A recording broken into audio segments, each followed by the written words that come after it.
Monday motivation. Start your week off flying high. Monday motivation. It's your time to rise and shine.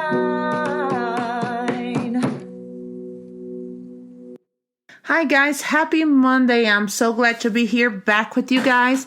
And today what I want to share with you guys is an interview that I was part of a radio show with Michelle Mars, and she's going to tell you a little bit about it. But I want to just you guys to go ahead and share this interview with you. Those spaces. Welcome, Rebecca. Thank you. Thank you so much for having me. What a joy. I'm so glad you joined me. Now, I have you because I know that you own the Painting with a Twist in Aurora. Yes. You've got a lot going on with you, though. Yeah. So tell us about yourself. Let the listeners know about you. Where are you from? And are you a native of Colorado? Okay, so my story is very simple. I am originally from Brazil. I came from Brazil about 15 years ago because I just had a dream. And I told my parents I had a dream. I needed to go to this country and I'm going to pursue my life in America. And I had a $500 suitcase and I came to United States 15 years ago and nothing else left. Wow. How old were you when you left? I was 23 years old. I left home and took me a total of 10 years to go back home. I wasn't able to go back home for 10 years, but my father at that time, he said to me, go and be blessed, but don't come back until you made it. Wow. And you did. Well, yeah, with a lot of hustle and hard work and sweat and blood, we are doing what we love. And when I say we are doing, I mean my family, my husband. And I can definitely say that dreams do come true. It happened to me. It was possible. So what did you start with? I mean, what was your dream? Did you know your dream when you came, or did you just start doing stuff until you ran into it? I knew I loved art. I knew I loved to paint, but I did not know how it would look like. But the number one dream of mine was to have a family because I lived as a foster kid for 21 years and I was adopted at 21. So I never felt a sense of belonging, a sense of a place. So my number one dream was to have a home where I could call my own and have a family, and to be able to see that happen to me today. That's the most gift I can. The business is just a plus. The paintings that I do, the art that I share, the classes that I have, that is just such a plus. But the dream about having a family and be able to call this place home, that's priceless. I cannot pay or tell you enough. That's fabulous. You were a foster child for 21 years? Well, I lived in the same home. There was a home that they didn't legally adopt me.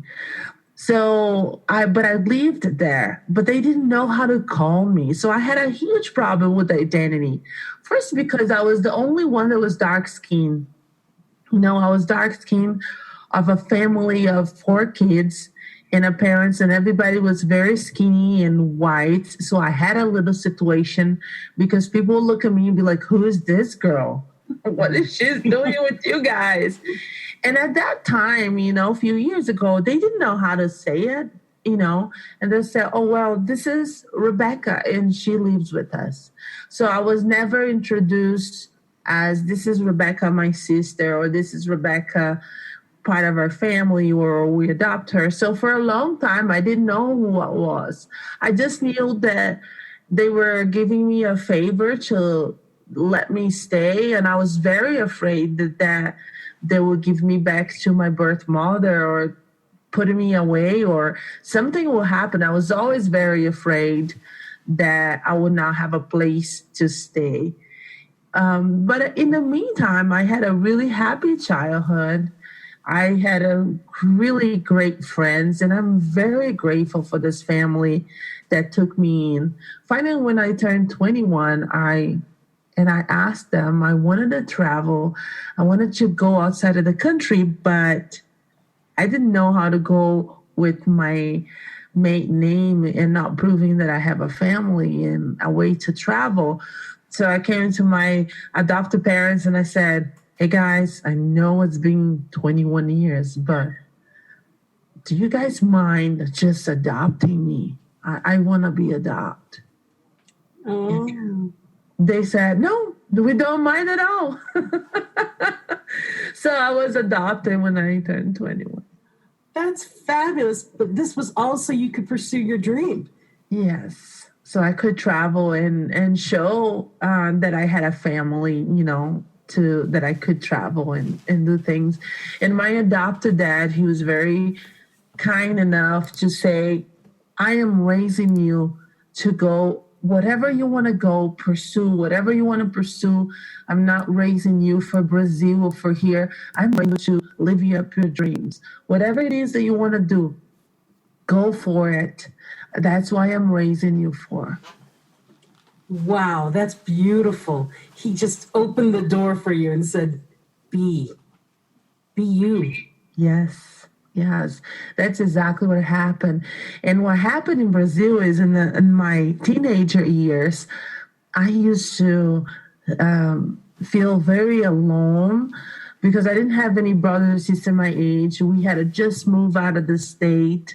And we went more towards the country of São Paulo. We used to live in a big city. Now we're in the country. And I told my mom, I said, I don't have any friends. This is very sad. We moved in the age that I was like 13, 14. So it was a hard age to move. And my mom at that time, she says to me, she says, wait a second. I'm going to introduce you to a new friend. And her name is Art. And she put me in a little painting class. And I was not good, but I found a new friend. And this is when I start painting. And I painted and I asked my mom, I said, do you think if I paint every day and if I do 10 paintings a day, by the time I'm 35, do you think I can be good? Yeah. She said, well, by the time you're 35, yeah, sure, you can be great. And look at you now. You own a whole art studio. Yeah, and I am 100% self-taught. I never had anyone that I never was able to go to school or art in college or any of that. Everything that I had to develop is through my hardships, is through struggle, and doing it so much to the point that I got good enough for people to give me money for it. Well, the thing is I always tell people about, find your passion and work on it. Don't work on what you're not good at. Work on what you really like and what you're good at. Just develop it. Make something of whatever you like. And then you never work a day in your life. Yeah. And people are like, no, I don't know what I want to do. Find what you like to do and make it better. Yeah, and the painting for me wasn't not just a refuge, not just a place of friendship with somebody that was there for me.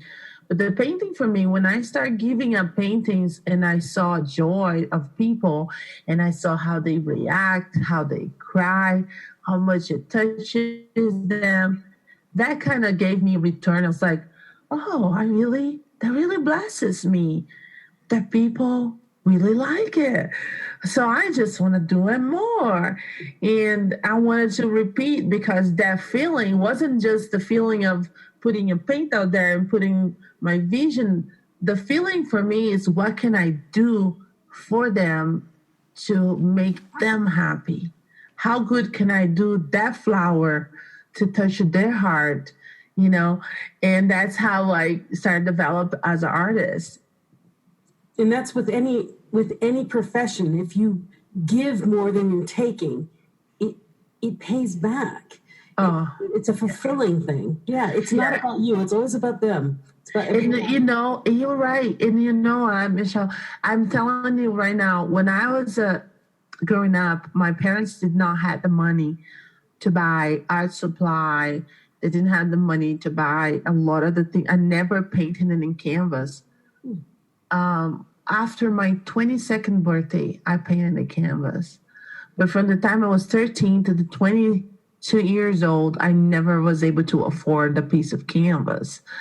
So what I did, what my mom helped me do is let's look for construction materials. Let's go to like old salvage places and see what can we get for you to paint on. And I started doing this. So I started painting in different type of materials because my parents couldn't afford to go buy canvas. It was hard enough to buy oils at that time.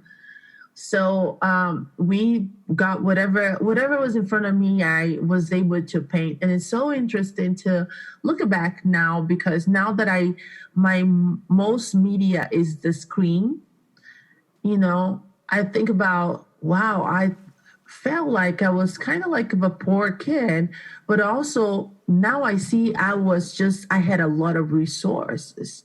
And now the way I see everything is so different because now I'm like, everything can be creative. You can give an excuse to say, I just cannot have the money.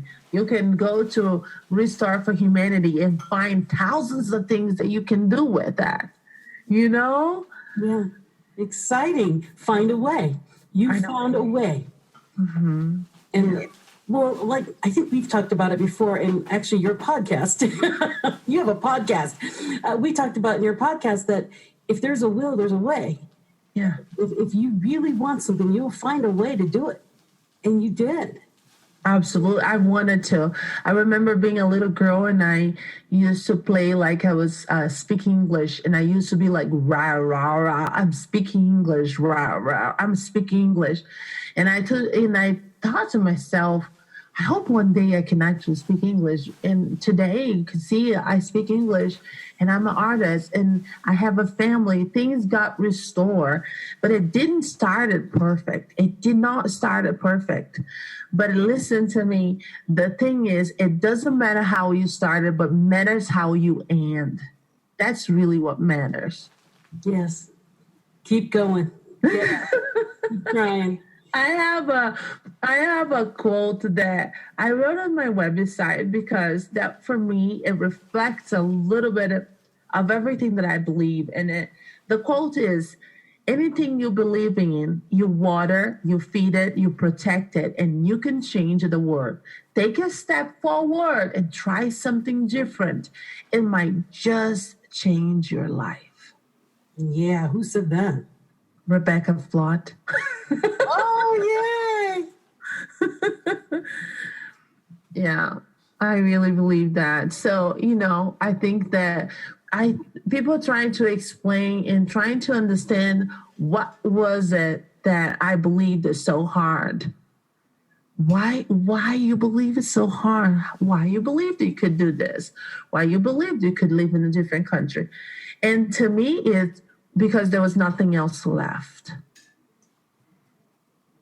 Nothing else left. That's a powerful statement. There was nothing else left. But from the nothing, you created everything you wanted.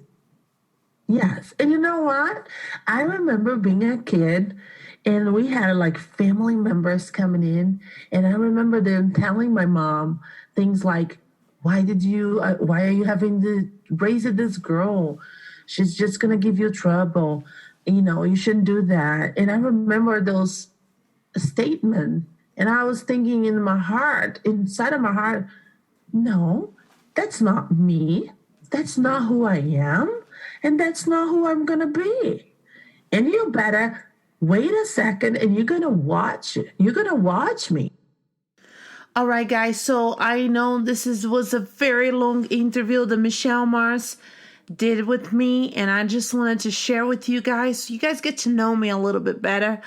But I'm going to add the link for the full interview. It's a whole hour of interview that you guys can come and finish listening to a little bit of my story. I just wanted to tell you guys that doesn't matter what you come from, what you're going through, you can make it. But you have to always look forward and believe. And believe even if you have to believe alone, and you will be okay. Guys, have an incredible week. If this is blessing you, please share. Come in and see us on Facebook. I have our Instagram page, Monday Motivation on Instagram. Again, if you want to see my art, if you want to see more about the shop, I'm going to add the links there. You guys get to see that.